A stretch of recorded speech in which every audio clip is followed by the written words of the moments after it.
Hi guys, today I want to show you this traveller's notebook that I've just made. So if you've watched some of my previous videos you will have sort of noticed that I'm quite crafty.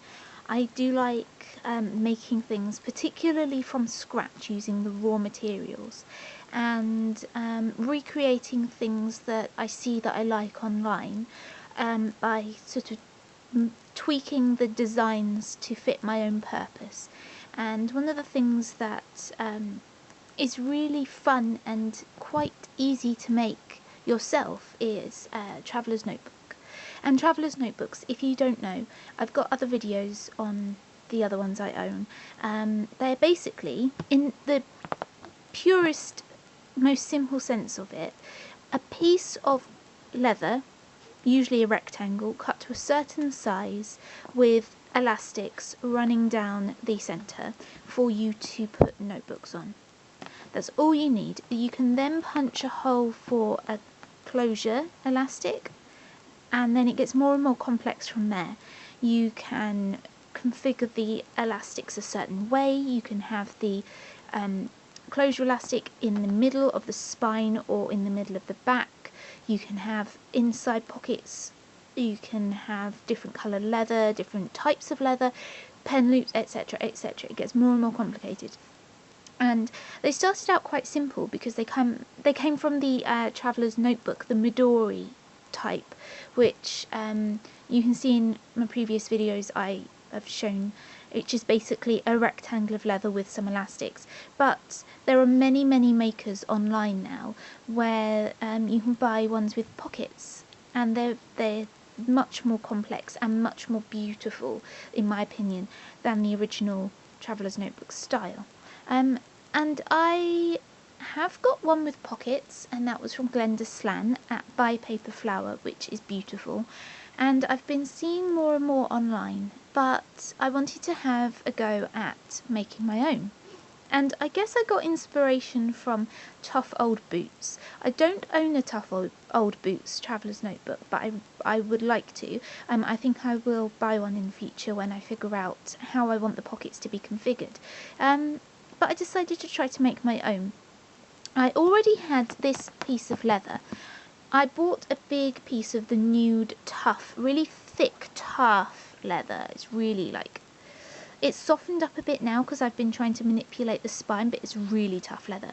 And it's very pale. This is slightly tanned because it was sitting near a window for a while, but I have very pale skin anyway, and when I originally bought it, it was as pale as my skin. I don't tan very easily at all, so it's that very nude leather. And I have a few leather samples. So when my mum was ordering a new sofa, she asked the company to send her leather samples. So I'm just going to show you what they look like. So these are old ones, these ones with the holes in like this. I actually used this one to make pen loops. And then these are the newer ones in various colours that she ordered to see what she wanted. So I've been able to chop these up and use them for pockets because we obviously don't need the leather scraps really. We didn't order a settee in any of those colours, so we don't need them for repairs or anything, so I've been able to use them for craft projects such as this. Ah, Tilly's coming to visit. I will. Okay, so I knew that I wanted it to be A6 size because that's the size of Traveller's Notebook that I use. So I carefully measured out the piece of base leather that, I'm just going to move some things so Tilly can come and visit, the piece of base leather that I wanted, and then I played around with some leather scraps that I've got to see what colours I wanted, how I wanted the pockets to be configured, and Tilly's going because she thinks I'm boring because I'm not paying attention to her. And to see how I wanted the leather to be, because it's got interesting features such as this sort of raw edge. I wanted to keep that, and it had this nice curve to it, so I thought that would make a nice credit card pocket and bigger pocket. And then this curve here, I don't know if these are originally from how the people in the leather workshop sort of cut up the leather, or if it's originally from the big sheet of leather they get from the leather production. But I've kept some of the original. This was an original curve, this is the original shape, and this is an original curve, and this curve here is original, but I cut it off to make a secretarial pocket. So I decided how I wanted them based on my needs, which is another good thing about using doing it yourself, because then if you want it to be a certain way, such as 2 secretarial pockets, it's configured to your use exactly, because you are the one who designs it and you know your own usage. So I laid them out, I looked at the colour configurations and the leather textures, etc, etc, and I figured out how I wanted it, and I started to do the actual process of manufacturing the pieces and stitching them together, etc. So I'll tell you briefly how I actually did that. I've got my box of tricks here, and that's got some of my tools in.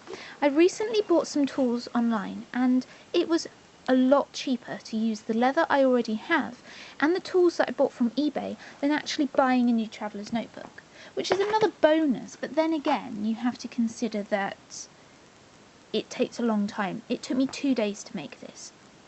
So I cut the leather out using my craft mat and this big heavy duty scalpel craft knife blade thing. This is really good for cutting leather.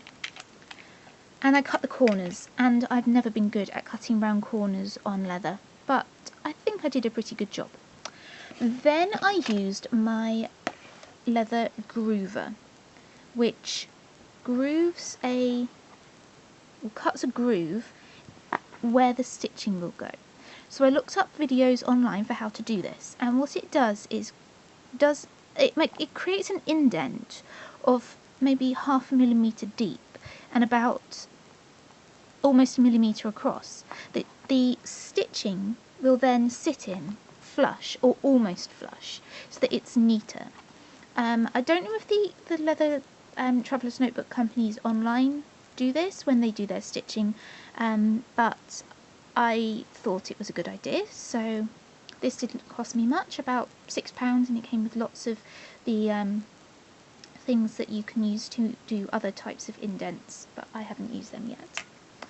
And I used a burnish tool to rub along the edges to try to burnish them, because this leather is so rough that when I made a previous one without burnishing it, it was so rough it almost sort of was like sandpaper on my finger if I rubbed my finger against it. So it hasn't burnished it to a high standard as I have on my Morgan Le Fay's Trinkets Traveller's Notebook, but it's taken away the roughness. And then I used my leather punches. So I've got 4, and I'll show you a couple. So I've got one with 1 hole, one with 2 holes, one with 4 holes, and one with 6 holes.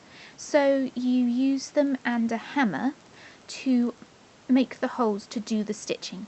My sewing machine does not do leather stitching. You need quite a strong or high spec sewing machine to be able to do leather stitching. So I have punched holes through with just a needle before, and that hurt my arm for days. So I really don't recommend punching the holes just using your own strength and a needle. I really recommend buying these leather forks, which can be found in a set of the 4, the 6, 4, 2 and 1 online really cheaply. So you basically put it on the leather, hammer it down until it goes through, pull it out, and then line it up with the previous hole that you made and hammer it again and again and again. Now you may think that using the 6-hole punch is quicker and more effective than using the others, but I found that the amount of pressure I was putting down on it didn't actually spread over all 6 of the holes. It's as though, and I don't really understand physics, but it's as though all the energy that I was expending trying to hammer into this was being spread equally between the different tongs, the different blades of the fork. I don't know the right vocabulary, and it took me a lot more banging the hammer I really don't know the vocabulary to actually get this one through than it did to get the 2-hole punch through. So in the end I used this one to do the actual holes on the straight edges, to just mark them, and this one to hammer through, and it only used about 6 bangs of the hammer to get this through each time, so it didn't take that long. And I used the 2-hole punch at the corners, and if a hole was particularly being stubborn, I used the 1-hole punch to really get it through. And then I did my stitching. Now I did buy this thicker waxed thread, but I really don't like it. It seems to want to fray, and it's not very neat when you try to do the line with it being, instead of intermittent stitches like this, being stitches that meet together. So I decided to just use some embroidery cotton to do the stitches with, and I'm hoping this holds out. It's not designed for this purpose, this sort of thread. Alternatively, I could unpick it and then at a later date stitch it with some proper waxed thread that is different from this. That's an option. I did find that it was difficult to do the knots at the end, and I had to tuck them in under a pocket. As you can see, they sort of stick out. And then I found that a couple of them were loose, so I had to keep pulling through until I got to a pocket where I could try to pull the thread through at one of the ends of the thread and tuck it under. And then I decided, well, I'll try to glue them shut, those sort of gaps where I tucked the ends of the thread under. And that's actually a good idea, to glue these sort of endy bits where the leather finishes and where the thread goes under. So that is definitely something I'd recommend. One of the hardest things to do was to do the pen loop.